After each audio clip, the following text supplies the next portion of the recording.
Excellent. Hello, everyone.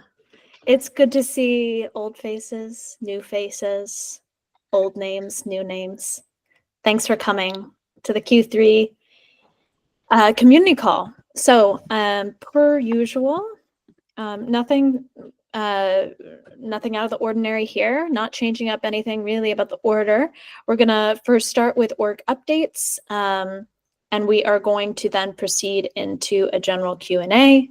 But as usual, each org will get 15 minutes to present their updates from the last quarter, and then move into like the org specific Q&A. That 15 minutes covers both the presentation and the Q&A for that org. So without further ado, let's get to it. Jason, you're at the top of my screen. So therefore, I'll hand it over to Drips to get us started. All right, Ella's going to start actually. So I'll hand it right over to Ella. Jason got you, but yeah, we'll get to Jason. Cool. Thank you, Auntie. It's good to see you. Thank you, Ellie. No worries. It's good to see you all. Yeah, I missed some of you in the last update as I had to be away for a few weeks for a personal issue. So yeah, I'm glad to be back. So okay, let's talk about Drips org update. Can you see my screen okay? If you could zoom in just a bit, Ellie, that would be great. Wonderful, thank you. Okay, perfect.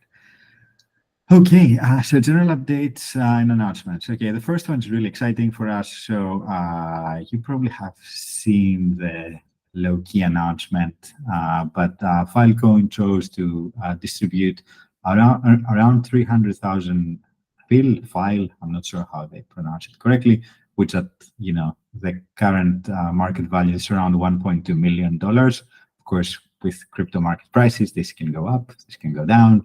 Who knows where we're going to land? But they're going to distribute fully this amount via Drips in December towards free and open source software projects and other public goods within their ecosystem. It is quite exciting for us because they're using the Drips toolkit for that. It's kind of a new use case for us. Originally we built Drips with this idea of dependency funding, but now we're actually seeing a lot of different use cases being built on top of the protocol. So yeah, that's very exciting. It's happening in December. Yeah, a lot more capital for free and open source projects. Makes us very happy. So that's the first one. And congrats to the team that actually it's really a team effort from, like BD to research to, smart contracts to application development. Literally everyone has played a role in us being able to do that. We think that this is a strategic partner for us. This is an organization that is allocating a lot of capital towards open source. So we're very excited to be working with them.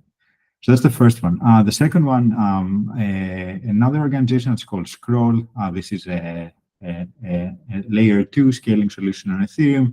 Actually decided to use Drips for voting and distributing for prizes for their hackathon, which is something that, again, completely new use case for us. If you think about what's exciting about Drips is really this redistribution graph, this recursive tree, right, where developers split with more developers and capital reaches the lowest levels of the stack. So because of the primitives we have been using, actually Scroll decided to use Drips for having their hackathon attendees. So they had around 2,500 people actually that were eligible to vote for which projects within their hackathon should receive what kind of funding. And here I want to call out specifically Lucas, because this was a use case that Lucas worked with the team on making that happen. And since then, it actually has unlocked a new vertical for Drips. So now at the moment, actually, there's another hackathon that's taking place with Drips that's called Funding the Commons. We're speaking with a number of other teams that actually want to use Drips for this. We were not aware of that at all. Okay, it happened because Lucas worked with the team and made that possible. So yeah, really excited that this is happening. Another really well-funded organization funding open source software via Drips. That's the second thing. The third thing that's happening is that we ship something that we call collaborative drip lists, and Jason will do a demo in a little bit for that, right, Jason? Correct. Okay. Okay. Yep. We'll do a demo. Okay. So yeah, that's the next big feature we developed. If you remember, the lists within drip used to be single mode. You needed someone to actually go and specify that on chain. Now we actually have developed an experience that allows you to go, multi-party mode. You can have, literally thousands of people deciding on, which project should receive what. We think that this is a really exciting feature for DAOs specifically. The main idea came when we did the Radworks dependency funding, when we had to collaborate internally, like we were keeping, lists on spreadsheets and, on Discord conversations. And then we were like, there must be a better way to do this. And then through that process, this whole idea of collaborative drip lists became a reality. And Jason will show this he will show that to you in a bit. So that's the third thing. Fourth thing is we have a new landing page that clearly now communicates these multiple use cases that this application is seeing, and also some of the exciting partners we have doing cool things with drips. That's the fourth thing. The fifth thing is that the full drips org will be in DEF CON in November. That's in Thailand. We have a number of speaking opportunities lined up. We will have a booth that they actually gifted to us. The Ethereum Foundation team was super, nice to gift that to us because they consider us an organization that is doing good for the overall ecosystem, which is great. And then also we will be doing our offsite where we will be preparing for our basically for the proposal that we'll have to submit for Radworks for 2025. So yeah, that's happening. In addition, as part of that, something that we haven't yet announced is that the DEF CON team actually plans to also fund its dependencies with drips. So that was part of the partnership, and they came to us. We had a call with them, and they were like, "We want to do this. You guys down?" I was like, "Of course, yes, let's do it." So this is something that we plan to announce either during DEF CON or a few days later after that. So that's the fifth thing. And then the sixth thing is that we have a new team member, Morgan, which I think he's on the call, joined the team as a new front-end developer, and is working a lot more closely with Jason, Yanis, and Brandon. So, that's the really, really high-level updates. With regards to our objectives, our current estimate is that we will have at the end of the year around 10 to 15 orgs using drips, and with regards to the amount dripping through our protocols, we think that we're going to be between 3 and 5 million. So both of these numbers are a bit off, versus where we want it to be. We're still very happy with them, and we think that for the first real year in production, it's a good start for us. But the yellow, because at the beginning of the year we had set 20 orgs, and then we had set $10 million was kind of the two goals we had. We will see where we're going to land at the end of the year. Also, as you know, with crypto prices, there's there might be some fluctuation. That's why you see this 3 to 5 million. We will see where we're going to land. But on the good side, what I'm writing here is that we are in discussions and have already formed partnerships with some of the biggest orgs in our space: ENS, Protocol Labs, Scroll, DEF CON, and we have 10 conversations active with some really exciting organizations. With some of them are closer towards a partnership, with some of them further away, but we having the right conversations. On the less good side, as I said, our goal was to do 10 million this year via drips. As I wrote you already on the previous update, it took us a little bit longer to figure out our L2 strategy. We in fact had the wrong strategy, which was my responsibility at the beginning. Our idea was to actually find one layer 2 partner and work exclusively with them at the beginning of the year. But we, of course, discovered that crypto is tribal and, all of these different people, they want you to actually deploy on their own network. And through that process, you're unlocking more and more partnerships. So around June, basically, we we unlocked that, we updated our go-to-market, and then since then we started having a lot of big wins. We start having big wins, and as I said before, like there are three verticals. Like still, the main exciting point about Drips is this redistribution graph. This is the thing that we're the most proud of.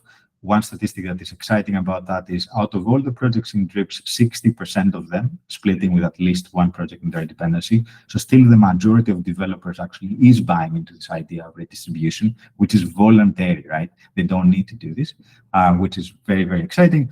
But now we're also starting to actually, now that the graph starts to be there, now we starting to grow the top of the funnel and having different organizations coming to do different things. And there are three verticals that we starting to get traction. The most obvious one is developer grants. We did something with ENS, and good news on that front. ENS wants to scale that program for next year, and that's really cool that we're going to retain them. So that's one thing that we do, developer grants. The second thing that we're doing now is retro PGF, retroactive public goods funding distribution. This is the partnership that we're doing with Protocol Labs, and we have a bunch more there are in conversations. And then the last thing is this whole hackathons thing, which we weren't expecting came to us, but clearly there is something here that without doing much work on our side is we're starting to actually close people there. That's that. You can still access all of our metrics are like public on our Dune dashboard. You can see that. And then maybe really quickly some other stuff. We continue to onboard many awesome non-crypto focused force projects. You probably have heard us before. This year we brought the Radicle Org on chain for libkit 2. We brought Vercel. We brought like many different projects. If you click on that link, you can find them all. We also formed a partnership with Open Collective through Open Source Collective. This is specifically for developers that want to off-ramp funds in a really legally clean way. So that's that. We also deployed on the FVM as part of the partnership we have with Filecoin. We started using a different Oracle provider very quickly, and we're also looking into a technology that's called zk-TLS, based on zero-knowledge proofs, as a potential solution, which is quite exciting. If you're interested in that, more than happy to talk about this on the questions. We spent a lot of time auditing code. Moving our contracts to L2s was very complicated, both because of oracles, but also because of governance. We want our DAO to continue governing our contracts within L2s. That requires bridges. Eventually, we had to write some code with two solutions. The one's called Layer 0, the other one's called Axelar, and audit those. So, really slow development process in blockchains, but we've done that. And yeah, and the last thing is basically, okay, we're having an offsite in Thailand. I talked about this, and we were in ECC. And then budget, we are on budget. Like we'll probably have very little money left in the end, but we are on budget, and we're very happy for that. I'm going to pass the ball to Jason. Thank you. All right. Okay. I'm going to go through this really quickly. Sorry. No worries. Okay, cool. Okay, so we'll start with collaborative lists. We've already heard about what they are on a high level. Just going to very quickly show you how that works. So basically the Drips app now, when you go to the drip lists tab, you can click on create a new drip list and then choose the new collaborative mode for actually deciding on the recipients of the list. The first thing you have to do is just set it up. So basically, like you can specify collaborators, and like these are basically the people that can vote on the recipients of the list. It can be thousands, many thousands in theory. Scroll did about 2.5K different voters. And for that, actually, we also built a new CSV import feature. Actually, this is courtesy of Morgan, our latest team addition to the team, which is awesome. So you can just drop in a CSV of like thousands of collaborators and it'll just work. And the CSV import also works for importing drip list recipients as well. So I'm just going to go ahead and add myself here real quick as the only collaborator. Okay, then you specify when the voting should end. At the end of the voting period, voting is closed and the results can be published on chain. Just going to go ahead and select tomorrow. And then you get to choose whether you want the vote to be private or public. In default public mode, everyone can see the vote as it goes on. Everyone can see who voted for what. Of course, you might not want that. So if you turn this on, basically only the admins can see that information. And individual voters can only see and edit their own votes. And then at the end of the voting period, the results of the vote overall are revealed, but never the individual votes. Right?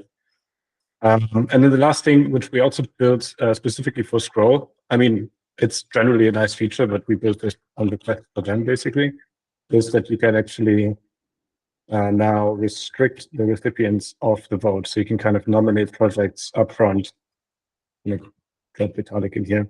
And so basically, if you enable this, then you can only vote, like all of the collaborators can only assign percentages to these pre-selected projects, essentially. I go ahead and continue. I just get a quick review of everything. And I could confirm my wallet. This is all happening off-chain, like the voting part. So all I have to do is just sign a message. I don't have to actually send a transaction. And give it a moment here. The drip list has been created. And now you get this kind of special voting view for a drip list. We can see that no one has voted yet. And this is, of course, public. You can share it. If you click on this button, you see a new fancy share model that Morgan also just shipped, which is also really nice. And basically now you would send it to everyone who's eligible to vote, and you can click, like if you are a voter or collaborator, you can connect your wallet, and then you get this cast your vote button, and it asks you to just assign percentages to these pre-selected recipients, or if you don't have any pre-selected ones, just nominate any projects you want and assign percentages. Just going to go ahead and split this evenly, and then you can see here that voting is also an off-chain thing. So it's, again, just a signature. So you don't have to pay, like not everyone has to pay gas, essentially. Once the vote is submitted, you can see that we immediately get like a running tally of the current like results of the vote. And at the end of the voting period, the initial creator of the vote would be prompted to deploy the list on chain, at which point it would become a full normal drip list that can be funded by anyone. So that's the way this works at the moment. I think I'm just going to skip. I think we're out of time, so I'm just going to skip all the rest. I mean, yeah, we have the Filecoin deployment. You can check it out at filecoin.drips.network. Not a lot going on here yet, but we are, like working on building a nice page here for Filecoin specifically, and you will see a lot more activity here throughout December. We have the new landing page. Just go check it out. It's pretty sweet. And yeah, that's it for now. Wonderful. Thank you, Jason. Thank you, Ili. We have a lot of love for collaborative drip lists at the foundation as well, which we'll mention in our own update. But so for next, we will have maybe Radicle present next, and then maybe on deck we'll have Radicle integrations and tooling, and then we will have RSN, and then the foundation will end us before we go into the Q&A. But maybe Jason too, if you want to do another demo like at the end, we can also make that happen as well. Okay, great. All right, cool. I have a very short update. Yeah, the biggest update and announcement and things since the last meeting is that we released 1.0 for Radicle. There is a nice little blog post that you can check out with some more details if you haven't read it yet, and which also marks the kind of launch of our blog. But right now, this is the only post in the blog. We're working on some other ones though. Then in terms of progress, there's some good progress on the Radicle desktop. There's a new repo here called Radicle Desktop, and you can already run it. It does a few things already. I think you can browse issues and a couple other things, browse repos and stuff like that. Well, you can also create comments, issues, and some of the amazing stuff. Yeah, there you go. So this is using Tauri, and we're reusing a bunch of code from the Explorer, so the thing you're looking at right now. So it's quite nice. Yeah, that's about it for that. We're currently working, mainly focusing on the code review and the patch workflow, but that's kind of in design stage still. We have a kind of pretty big feature in terms of the Radicle, storage protocol. That's the canonical refs, and that allows not just your master, your default branch to be agreed upon via consensus or via the delegate voting system, essentially, but any Git ref. So that's quite useful for release tags or development branches and things like that. So that's been in the works for a while. It's basically working now, and it's going through code review. The other big feature that's not as far along is multi-device. So being able to have users with multiple keys, essentially multiple devices. So that's still in the planning and research phase, but that's yeah, lots of rips coming in. That's starting to be tackled, so that's fun.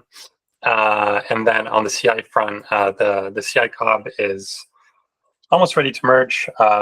We did one more round of review yesterday, and that's going to be merged pretty soon. And then that means that we'll be able to start integrating our CI, native CI into the Radicle workflow in the CLI. There's of course a bunch of other things going on, but these are kind of the important pieces. Budget didn't really add anything, but we're still under budget basically. Nothing, no major expenditures, so all good there. In terms of events, we had the team offsite in September. We did the Radicle 1.0 celebration with a cake. It was super fun. We spoke at Git Merge, and it was very well received. We spoke at the privacy reunion in Neuchâtel. I think there's some nice pics of me here on stage. So this was about this was basically focusing on the Tor integration and that sort of stuff. And this was also well received. And we did a Rad Inspect, which is this kind of study group around the Radicle protocol that we're doing well, every once in a while. I think maybe the number one was also after the last community call. So we did Rad Inspect. We did two of them basically. The two first ones since the last call, and yeah, generally well received. It's like an hour-long kind of technical chat about the different aspects of the Radicle protocol. Yeah, that's basically it for me. Unless Fintan or Rudolf want to add something, anything I forgot. I want to show the app. I don't know how much time we have, but I went pretty quickly. I mean, I can show Any questions? I'm 3 going to show a seconds. couple 3-second screenshots. Yeah, okay, cool. Cool. Let's do that. Screen. Show my face. So that's the app. As Alexei mentioned, it's a Tauri app. So I mean, we have the project listing. You can create new issues. Can comment on things.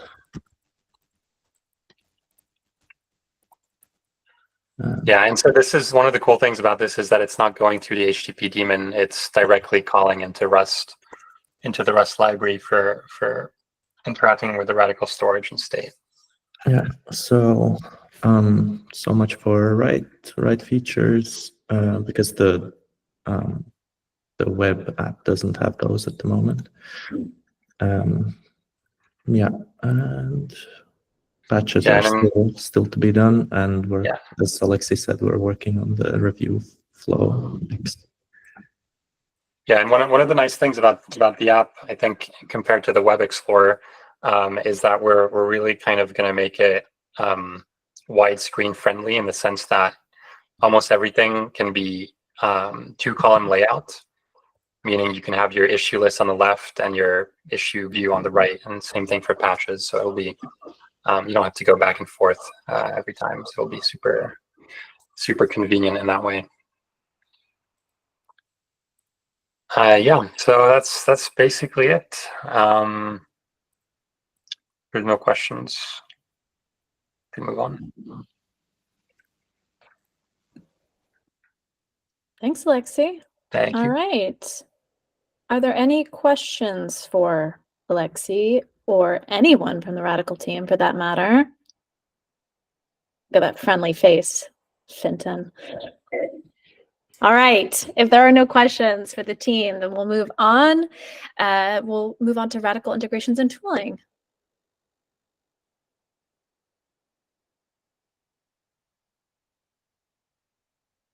Yes. First unmute, then share your screen. Oh, wow. I can annotate my screen. Wow. Cool. Right. So this is the Q. Oh, wow. Oh, it feels like having a laser again and doing presentations in the real world. So yeah, we're past a couple of months, we've mostly been focusing on putting the CI/CD integrations in practice, in production, using them like to power up our own work. We've been doing most of that on a self-hosted Concourse CI instance that we have, and we're trying to like get all the pipelines kind of moved over there. This is Concourse CI, so we have a few pipelines here already. What we're trying to do is get all of our CI/CD workflows off of GitHub Actions and moved onto here, which is what people migrating from GitHub to Radicle will be doing as well. So we're making. We're using the CI broker that Lars is working on. We're working closely there. Feature requests and like kind of trying to figure out bugs from using this in production and how it works with the various adapters. So we have quite a lot of pipelines running tests, building container images, and so on. The container images are because another bit of work I've been working on mostly is packaging Radicle, all of the Radicle components basically into containers.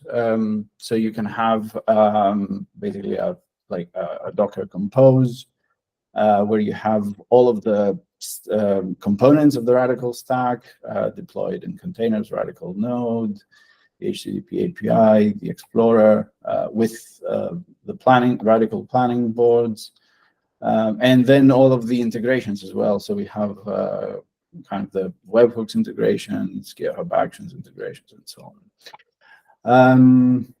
So yeah, to build all of those container images, to publish them, test them, and kind of that's all automated and running in Concourse CI. We've also played around a little bit with this Zulip integration, trying to get. Let me bring that up. It's trying to kind of automate how we receive notifications for new patches that have been opened. So this is what it currently looks like. There's a topic in Zulip where we receive this message when a new patch has been opened. And I mean, we're thinking that we could extend this so we receive notifications here for patch comments or issue comments to actually make patches and comments more useful for us. So yeah, this is basically what's this would help with basically what's happening in the patches stream where a new topic is opened for every patch. So that's, we've just started working on that Zulip integration. We've also done a bit of work on, speaking about containers, we've moved our public seed node deployment to containers and updated the Ansible playbook. I use this for the deployments of my nodes. So we've updated that. So there's a new role in here to, there's a new playbook to do the deployment in containers. And also, speaking about kind of public seed node, and this is like more the operations side of things. We also have a Grafana dashboard here to monitor the seed node, this is a reusable kind of dashboard. We have one for the seed node operator that allows you to look at the node logs, the HTTP API logs, some basic metrics about nodes that you're connected to, and then kind of if you have other integrations or services enabled, there are additional logs here. Yeah, so that's on the kind of ops, kind of monitoring seed node side of things, which I'll come back to in a bit. Yeah, so that's about CI/CD and kind of the packaging and containers, all of that. The other main thing we've been doing as we get to kind of the IDE plugins is we're basically migrating from the HTTP API to Rad CLI. We just saw the desktop app that uses the CLI, and that's exactly what we want to move the plugins to as well, because the IntelliJ plugin especially is basically pretty much close to feature complete. You can create issues, patches, comments on those. You can do code reviews and do like leave inline comments and so on. But yeah, we're moving that to the CLI. That's ongoing progress in IntelliJ. In VS Code, we are a little bit behind schedule there. Our maintainer hasn't been able to put as much time into work this last couple of months. So yeah, just a little bit behind. We'll be leaving that for Q4. And yeah, we've also, this HTTP API, because we did have a lot of dependencies on the HTTP API, and there was a little bit of breakage with Radicle 1.0, we've created a temporary fork of the API to allow all of the tooling we have to still work while we migrate to the CLI. So we've kind of published that separately to keep it up to date and keep it like working, and so we don't have like breakage everywhere until we can bring this back up with the Radicle CLI. In terms of kind of, oh yeah, right, the last project we're working on, the Radicle planning board, is kind of entering a maintenance phase, or has for the time being, just because of this is like a collaborative board that you expect to move issues around, and the web UI doesn't offer right access anymore. So we're kind of waiting to wait for the desktop app, how that evolves, and yeah, in a couple of months reconsider what we do with this board. Do we integrate it in like VS Code, for example? Do we figure out if it can be integrated into the desktop app? Things like that. So no new features, no new work planned here for now. With regards to our kind of user research, we started doing our first interviews. We've worked a bit on the kind of overall process. There's a different post here outlining that, which I won't go through now. But yeah, we'd like to spend some time now in the next weeks aligning on this with people doing the same kind of work on the other orgs. Basically Daniel, Johannes, it's a shout out to you folks. And in terms of, yeah, there are more details on the development roadmap in these sections, which I won't cover now, and kind of IDE tooling, but you can kind of expand those sections and see for yourselves. Just to mention, like, yeah, on timeline and the budget update, kind of seems we are quite a lot under budget, but we've been quite affected by the RAD token fluctuation. So essentially, we're on budget and actually had to cut some of the contributor hours to keep up with the remaining budget we do have.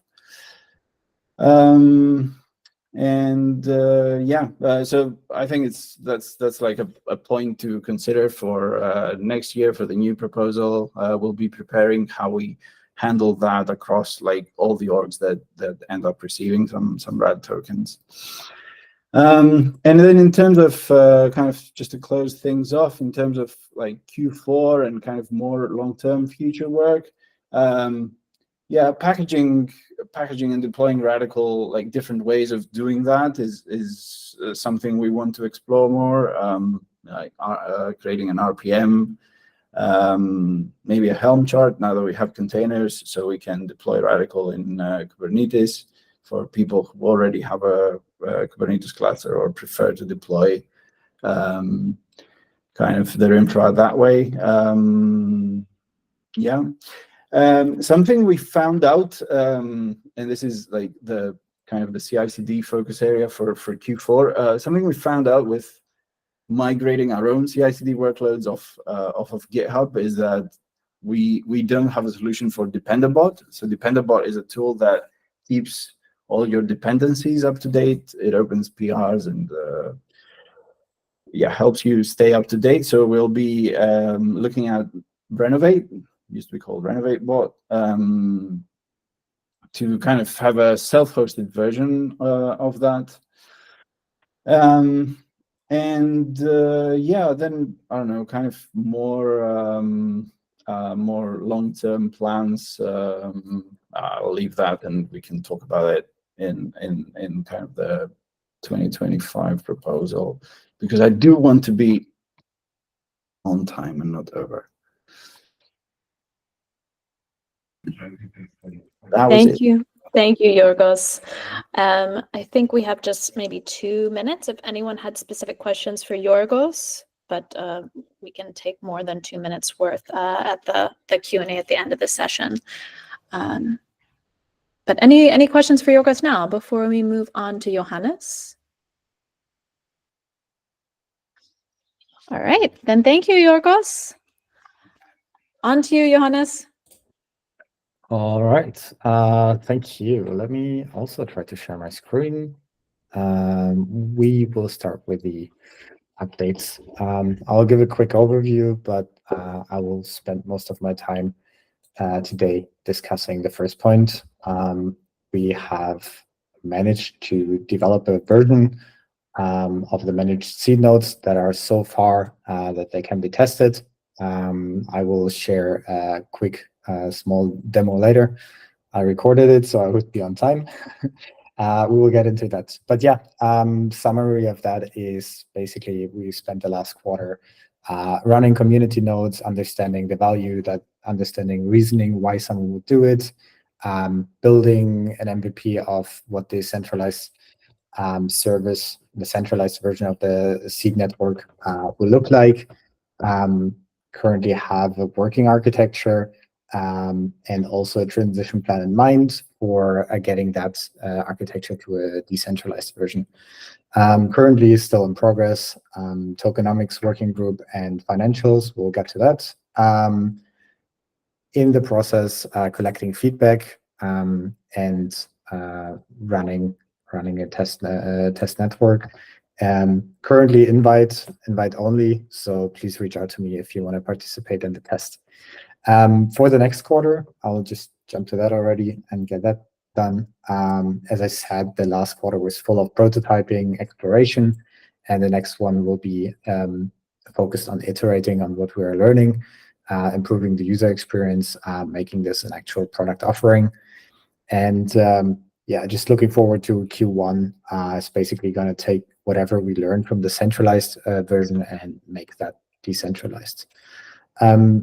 We slowed down hiring, hence we're very well under the budget. We'll be at the end of the year at around like 50% of the budget. Yeah, there's a potential risk that that decision will also delay some of the work that originally was planned for Q4 to the beginning of Q1. I think that will still be like kind of fine. That's the overview. You can read the entire update online. So I just want to jump into a quick presentation now about the seed network, the current state of the seed network. So let's start. Why would anyone want to have a seed node? I think that's a question that I personally ask myself, even though I had a rough understanding of why that would be cool. The reasons are usually to strengthen the network. This is why many people run one, to ensure the availability of everything they personally are interested in. And if you run the Explorer on top of it, to have a browsable gallery of that work. Why would anyone not want to have a seed node? Yeah, not everyone is running a seed node. Why is not everyone running a seed node? Mainly because you need to run the underlying infrastructure, you need to stay in sync with the updates, and you need to moderate your content of your node, at least to some degree, and if that might be following, right? And if you, for example, don't have your own Kubernetes cluster already, like Yorgos mentioned, then some of that becomes like a bit of a bigger hurdle. So the idea is that managed seed nodes provide the benefits of a seed node without the challenges. For that, I'm gonna jump into a demo I have recorded. Let's hope that works out well. Let me know if you can hear it. All right, we want to create a managed seed node. For that, we will just follow this guide here. It gives us already an overview of what we're going to do. We create a repository, we add a configuration to it, we share this repository with the network, and then we add it to an index and give it a readable name. This will kick off basically the process of executing that configuration. We should already have Radicle installed and have our identity set up. This is important because the identity is used to decide who gets to make changes to the configuration later. We will follow that guide step by step and see what we learn. All right, so create a folder for our configuration. This is a sample configuration, but we can use this form to create a configuration for us.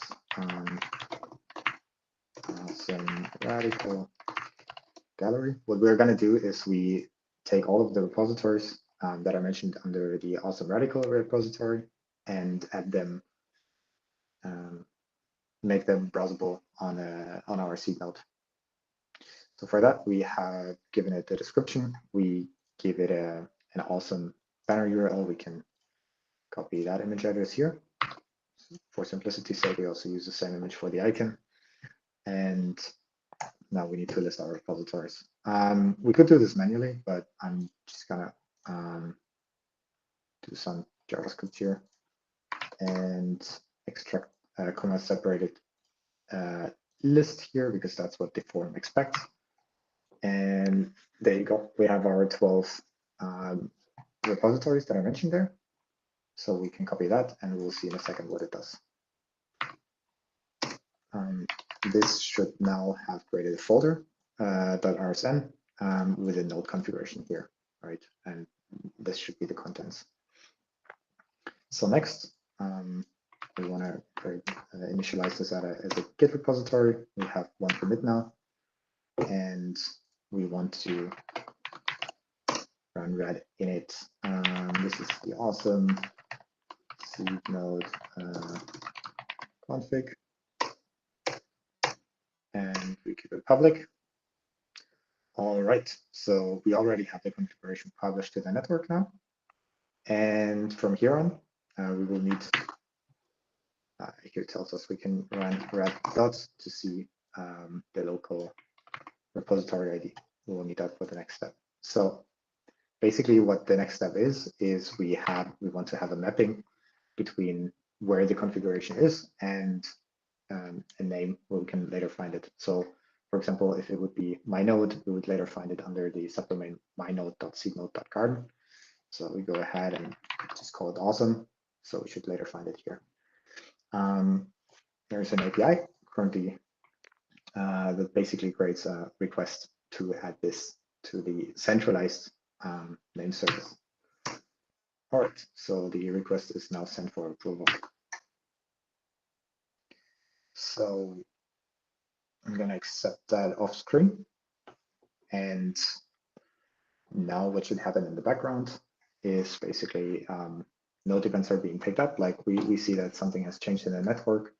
A new runner will now take this configuration and provision this seed node.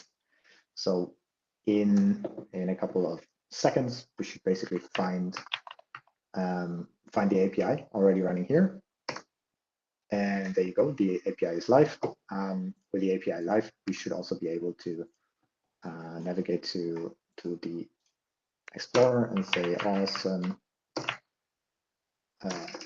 awesome.seednode.garden. And there you go, our picture and our repositories. If I were to change something here now, I could, and would just need to publish. There wouldn't be any manual steps involved anymore. The manual step is only necessary for the initial name provisioning, and we might find different solutions for that in the future.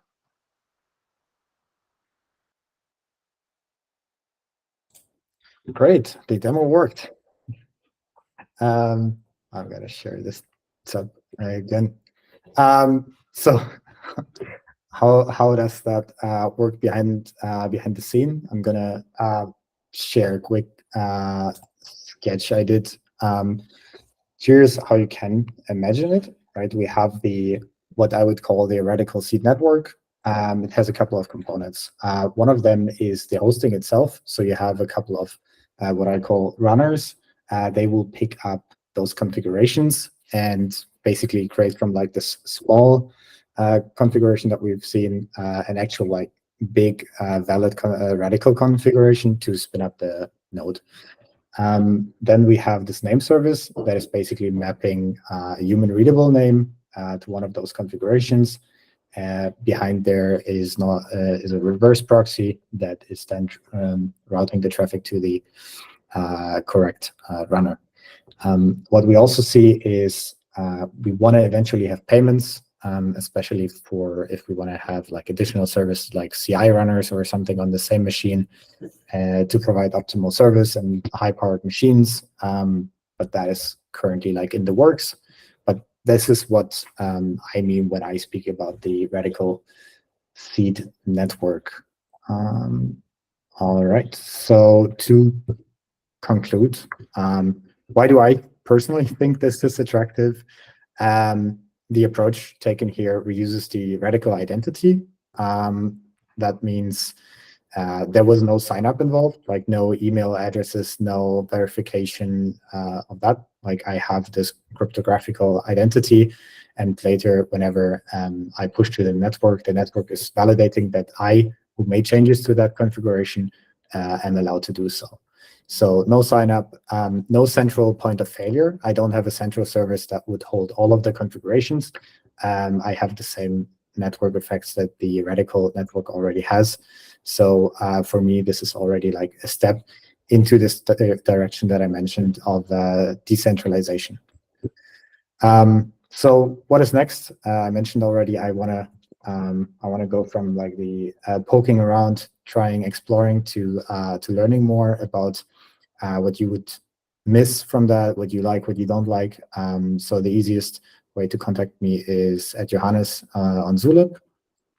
And yeah, further on, moving onward, thinking already about like 2025, for this service to be really in line with the values of Radicle, it needs to be fully decentralized. Decentralization means resilience. It means no infrastructure problems. It means no single identity, no single entity is in control over the entire network. So that's going to be hard to pull off. But I think it's worth it to make everyone really like that follows Radicle for the reasons of decentralization can actually identify with the service. Yeah, that's the end of my presentation. I want to say thank you. And also thank you for the warm welcome. That's been the first couple of months that I worked with all of you. So it's been very exciting. Yeah, hope I'm in time. Any questions? Thank you, Johannes. That was great. Any questions?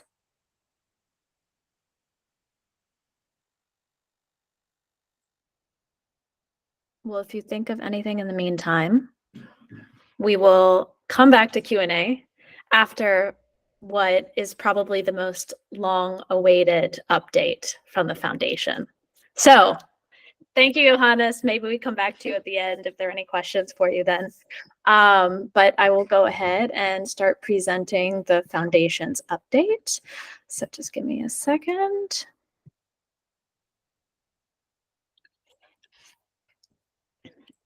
All right, here we are. So yeah, let me start. I think like a lot of our updates are a little bit like there's a lot going on. So I'm sorry if it's not as, it feels like as cohesive as everyone else's update, but happy to go into any of these points that anyone wants more information on. And we included a couple of links in our post in case you're interested. But just to run through a few things that are going on. We completed our first grant cycle. If you will have remembered, in Q2, we decided to sunset the grants org in favor of having a grants program at the foundation.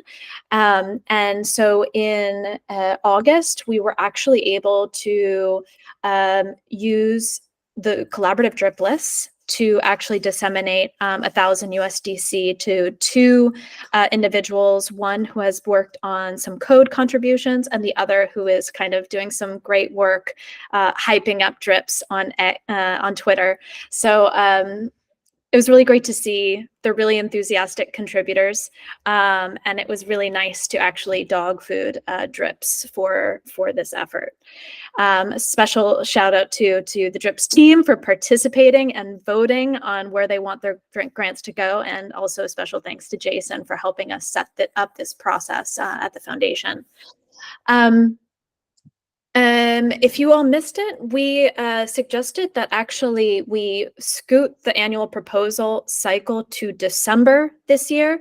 That's partially because what we want to do is actually do a larger multi-org proposal, which will hopefully cut down on voting burden for token holders, but it will also mean that it gives us some time to do some deliberation between orgs so that we're aligned before putting together a larger proposal. So in that sense, also probably taking some burden off reviewers, token holders, community members as well. There's a forum post on that, and feel free to click in if you want to read more. And a quick shout out for the fact that we're hiring an operations admin at the foundation, very part-time, but if you know anyone who might be a good fit, please don't hesitate to reach out. We had a foundation council meeting in Switzerland in September. Abby resigned from the council, and Eli was voted onto the council. And of course, at that point in time, we thanked Abby for her fearless leadership over the last few years. On the Radworks side of things, we passed the Open Zeppelin Governor upgrade. As was mentioned before in various blog posts, this was something that was voted on as a social proposal around this time last year. And it was actually now passed, and the governance contract was actually upgraded at the end of September. So a big thanks to LA and the Scope Lift team for getting that across the finish line. Moving to the marketing side of things, so you might remember that in Q2, I shared an updated approach to Radworks marketing, which was written with Ile. And we sort of had described sort of three intentions with marketing: increasing awareness of the Rad token among potential holders, boosting awareness of Radworks ecosystem projects, and improving engagement quality within the Radworks community. One of the emphasis with marketing now was also to finding ways to experiment with our approach to meeting these objectives. And one of those experiments was a Binance campaign, which was conducted in September. You can check it out. It was a learn and earn campaign, and you can see the video that was created as part of that initiative. And we give a brief summary of that campaign, which ran for 14 days, and some of the highlights around the stats there. All 100,000 RAD tokens, which were used for this campaign, were actually redeemed in under 18 hours of the campaign launch. So it was exciting to know that we could see over 1 million total page reviews over the life of the campaign. Very cool. So great work to Eli and Becca on that front. And then moving maybe to Radworks discovery and strategy. So kind of going back to that blog post in which we sort of outlined an updated approach to Radworks marketing. So as we mentioned on the last community call, we hired Ed back in July. And since then, he's really been deep diving into the objectives of Radworks over the years, and the way Radworks presents itself. And in his sort of deep dive, he really has been talking to us about how Radworks has evolved. And of course, some of that's been clear. But he has been talking to us about how he perceives that our brand has not sort of kept up with that evolution.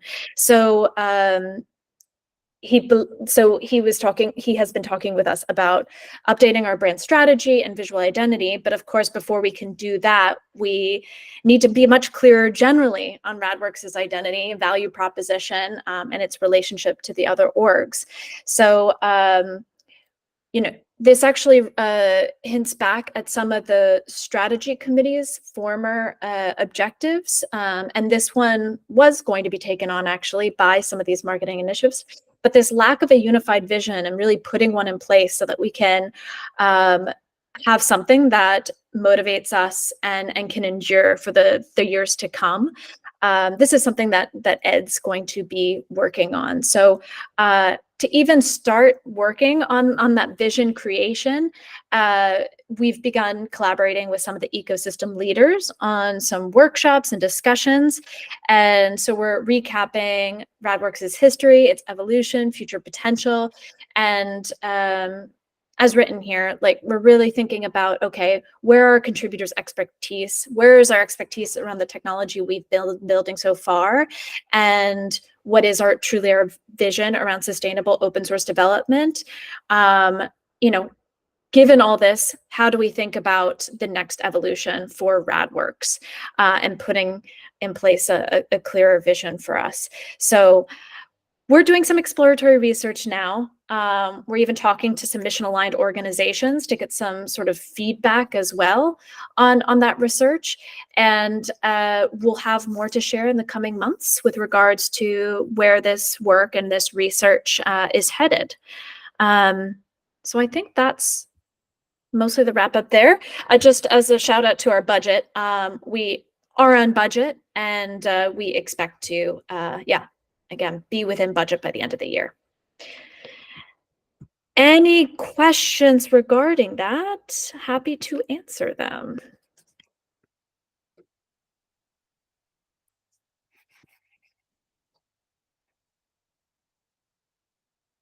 I will take the silence as a no. Thank you, everyone, for your attention thus far, and thank you all presenters for your time and energy that you put into making sure we're all up to speed on the latest and greatest developments in your orgs. I would just want to create space before we all sign off for more questions, if anyone has them and has thought about any over the last presentations.